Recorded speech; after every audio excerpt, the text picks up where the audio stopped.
If you haven't seen the movie yet, you've probably seen in the trailers or the posters that Spider-Man Brand New Day is jam-packed full of friends and foes. And in classic Spider-Man fashion, you've probably also noticed that whether or not they are friend or foe, Spider-Man is probably going to come to blows with them. And in many ways, all these obstacles in his path feel like kind of perfect metaphors for all of the expectations that were put on this film to be a success. Spider-Man Brand New Day, after all, is the first Spider-Man film in 5 years. It's coming onto the scene at a moment where the MCU has lost quite a bit of credibility, I think is fair to say. The post-Endgame MCU has had a lot of ups and downs, and people talking ad nauseum about superhero fatigue, or at least MCU fatigue. And the fact that this film is called Brand New Day is not subtle. It is an announcement that this is the new dawn of a new day and a new life for Spider-Man.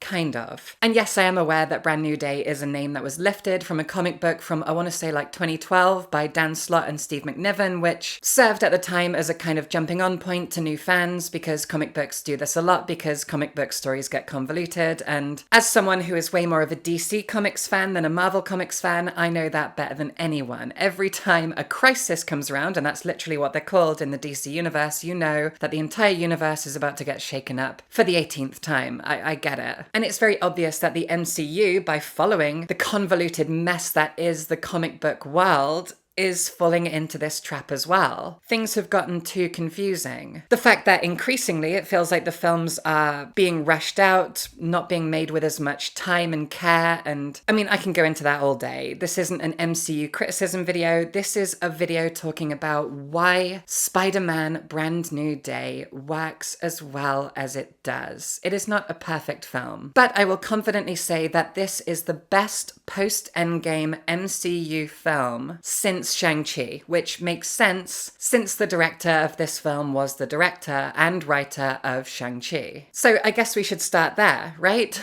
The reason this film works is because of Destin Daniel Cretton. When I saw Shang-Chi at the cinema a few years ago, I was flabbergasted by the effects and the cinematography in the fight scenes. I only saw that film once, but I can still remember so many distinct moments from the incredible combat scenes that defined that film. If, like me, you no longer remember the story of Shang-Chi, you definitely remember the fight scenes. The choreography and cinematography of those scenes is genuinely unforgettable. And now we've got that same director coming into Spider-Man, a hero who is famous for doing a lot of fun tricks when it comes to combat. Spider-Man's unique abilities and his web shooters allow him to do so many fun and fantastic things that Destin Daniel Cretton makes full use of. The fight choreography in this film cannot be overstated. It is gorgeous. The camera work is imaginative. I can't imagine what the storyboards look like. There are, of course, plenty of action scenes in this film, and the ones that involve Spider-Man going head-to-head with anyone and everyone involve some of the most imaginative and creative and explosive and beautiful fight choreography that you will see in a film this year, maybe in the past several years, honestly. This is the best Spider-Man has ever looked in combat, I would argue. Not just in the MCU, but full stop. And what also helps bring these action scenes to life is Michael Giacchino's incredible score. Now, Michael Giacchino has worked on a lot of MCU films at this point, but within the MCU, I'd say this is his most impressive and inspiring score. It's not my favorite score of his. That still goes to The Batman, which honestly has one of my favorite film scores literally in history. I love Matt Reeves' The Batman, and the music that Michael Giacchino did for that film is jaw-droppingly beautiful. Anytime I rewatch The Batman, which is pretty often, his music almost literally has me on the floor. It is remarkable. And it's also great in this film. He is the perfect composer to get in for this kind of bombastic but also deeply emotive superhero film. Now, before we get into the story and the writing, and don't worry, I'm not going to spoil anything, I do want to say that Tom Holland is my favorite actor to ever play Spider-Man. I still remember the insane hype surrounding Spider-Man entering the MCU with Civil War, which wasn't an amazing film, but it was certainly a lot better than the comic it was based on because Mark Miller sucks. I cannot stand Mark Miller. And from the moment Tom Holland arrived on the scene, we knew that he was the best Spider-Man that we'd ever seen. Obviously, he's had good writing behind him pretty much the whole way, but Tom Holland embodies Spider-Man. And I think I speak for most people when I say that the on-screen chemistry between his Peter Parker and Zendaya's MJ is undeniably charming. So much of the narrative of their Spider-Man films has been carried by their chemistry, by the wonderful character writing, and I mean, up until this one, Spider-Man Far From Home was my favorite Tom Holland Spider-Man film, because it's essentially a road trip rom-com. It's very much a will they, won't they story between MJ and Pete, and I love that film for that. It's a really, really sweet time. I'm not a romance person, but for some reason, whether it's in comics, TV shows, films, it doesn't matter. The relationship between Peter Parker and MJ has always been my Achilles heel. It is one of the only on-screen romances I've ever cared about. Again, I don't like romance. I don't like romantic films. I don't read romantic novels. But Peter Parker and MJ, I'm a sucker for them. I always have been. I'm also not a parasocial celebrity person. I do not care about what celebrities get up to. And even I have found myself periodically getting kind of choked up by the adorable real-life romance between now married couple Zendaya and Tom Holland. They are so cute. I can't pretend I don't enjoy it. But back to Brand New Day, they are in a difficult position. And again, comics have been in this position countless times. Brand New Day, the comic this is based on, was in a difficult situation. This particular situation is the fact that at the end of the last Spider-Man film, as everyone knows, MJ and Ned had all of their memories of Peter Parker erased. I don't need to go into the how and why. That's the status quo as it stands right now going into this film. And as the trailers have made clear, MJ and Ned went off to MIT. It is 4 years later, and in that time, Peter Parker has been your friendly neighborhood Spider-Man. And this is one of the great strengths of the narrative of this film. Spider-Man gets to be Spider-Man. Tom Holland's Spider-Man has kind of in some ways had a raw deal when it comes to the MCU. Because the MCU is a big universe of very convoluted narratives and interwoven character relationships, and you cannot have an MCU film where someone doesn't turn up from somewhere else and fan service and blah, blah, blah. It's all very tiresome. And what that means is that I almost forget which films Spider-Man was in where they were Spider-Man films, films with Spider-Man in the title, and Avengers films and other films and blah, blah, blah. Even in the previous trilogy, we never really got Spider-Man being Spider-Man. Your friendly neighborhood Spider-Man, stopping crimes, stopping the bad guys, feeling integral to the day-to-day existence of MCU's New York. I mean, that's what Spider-Man is. And in this film, he gets to be that. So many of the villains that you might have seen in the trailer are basically an early movie montage of things that Spider-Man has gotten up to. It's kind of like scanning through a series of comic books where you have a monster of the week. Because that's how a superhero's life is, right? Every new comic book arc features a villain or two that the hero has to take down, and that's what he's been up to for 4 years. He is a part of New York now. Which does bring up one of my few criticisms of this film, which is a criticism that I have of Spider-Man in general. And that is propaganda. You can't get away from it when it comes to Spider-Man and Batman. And I love these superheroes, I do, but my God, the propaganda is ridiculous. It's unavoidable. And in the video games too, Spider-Man is very propaganda, which is a good segue, actually, because, and I know I'm not the first person with a camera and a microphone to bring this up, but it is so true. The filmmakers must have studied the Sony Spider-Man games for the PS4 and PS5, because the cinematography, the fight choreography that I mentioned before, there are moments in this film where it feels like finisher moves and exciting combat encounters and things that Spider-Man does with his punches and his webs and his jumping and his acrobatics and everything. It feels like it was perfectly lifted from those games. And when the first Spider-Man game came out in, I think, 2018, what did everyone say? You feel like Spider-Man. When you're swinging around, when you're in combat, You feel like Spider-Man. It was the thing every critic said, to the point that it was memed for a while. And in this film, there are even some first-person sections where you see through his eyes as he's swinging and fighting and feels like Spider-Man. You know, this is a film that revels in everything that Spider-Man can do with his powers, with his webs, with his smarts, with his reactions, with everything. He's not having fun because this is a pretty stressful time for him, but he's being Spider-Man. And when I say that, I mean physically, he's being Spider-Man in combat. But as I said before, he's also being Spider-Man as part of the community. So those are the first two reasons why this film works so well. One, the combat.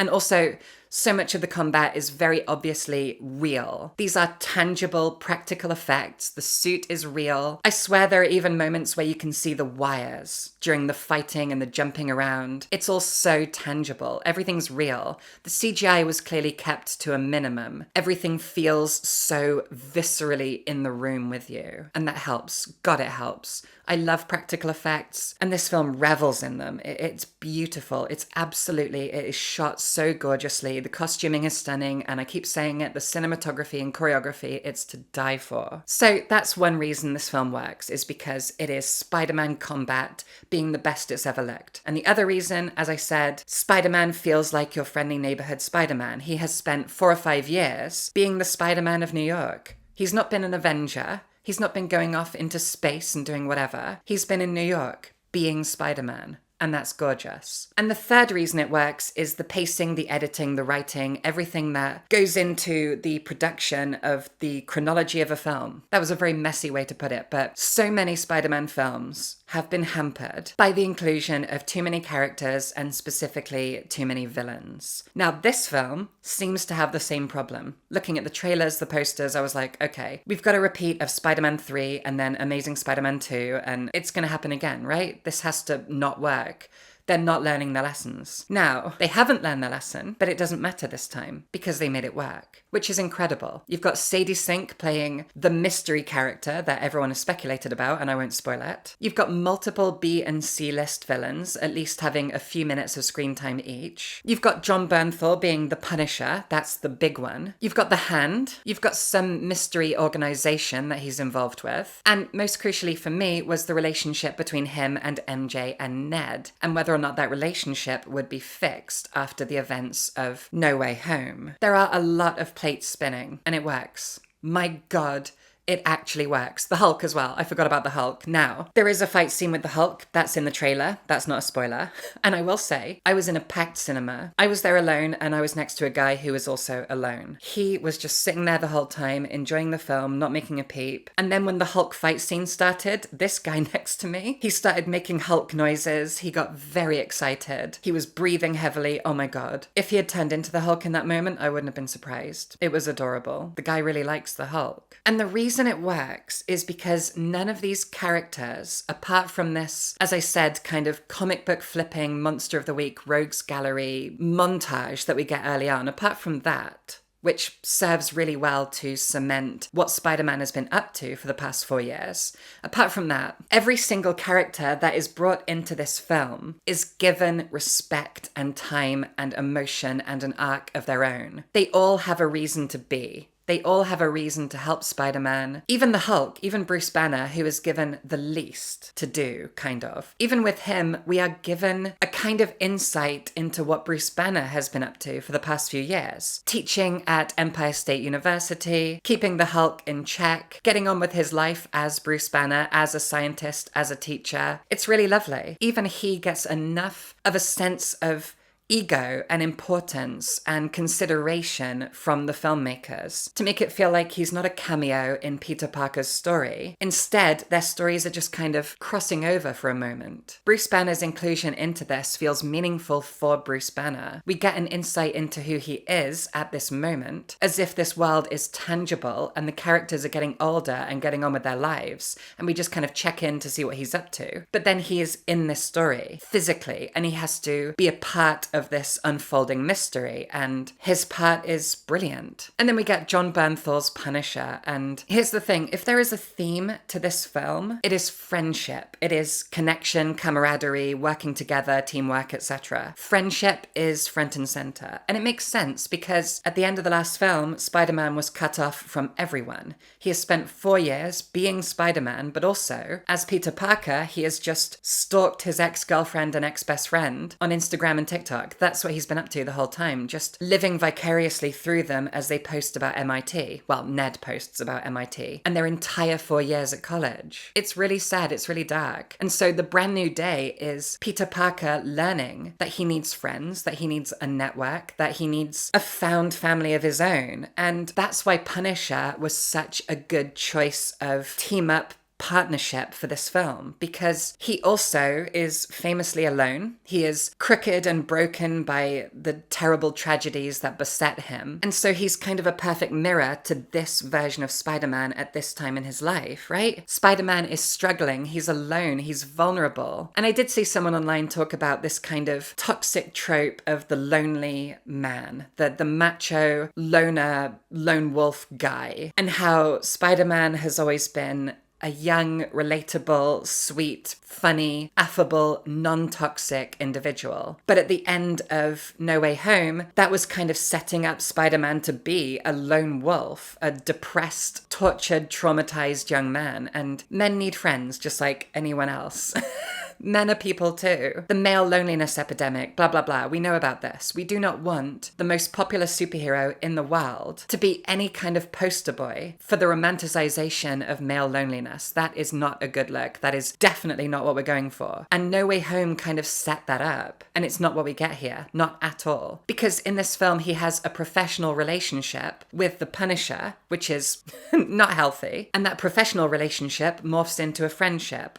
Maybe that's a spoiler. If it is, I'm sorry, whatever. But this film is about friendship. And because of that, the writers and the director have made sure to have Spider-Man bond with everyone who comes along. The chief of police, the Punisher, Bruce Banner. He takes a moment to get to know everyone and forms some kind of bond and personal connection. His loneliness drains away over the course of the film as he connects with people or reconnects, and he lets them in. And I mean, that's the thing about the mask, right? Spider-Man is the most secretive of all of the Marvel heroes. He always has been. And that Mark Miller demasking him thing that went on in the Civil War comic handled all of that really badly. In this film, the idea of Spider-Man being vulnerable and letting people in is a risk. It's always been a risk. But he kind of has to. Again, I'm not spoiling anything here. I'm just letting you know thematically, you are in for a film that encourages friendship and connection and being vulnerable and letting people in. And it is absolutely beautiful. So the film having a lot of characters in it and being over 2 hours of lots and lots of combat, lots and lots of emotive, dramatic moments and moments of quiet introspection and intimacy and everything else, it works. It is a jam-packed film that moves at a real click because there's so much going on, but at no point do you feel like anyone gets the short end of the stick. No one is left unchecked. Every single character is given a reason to be cared about by the audience and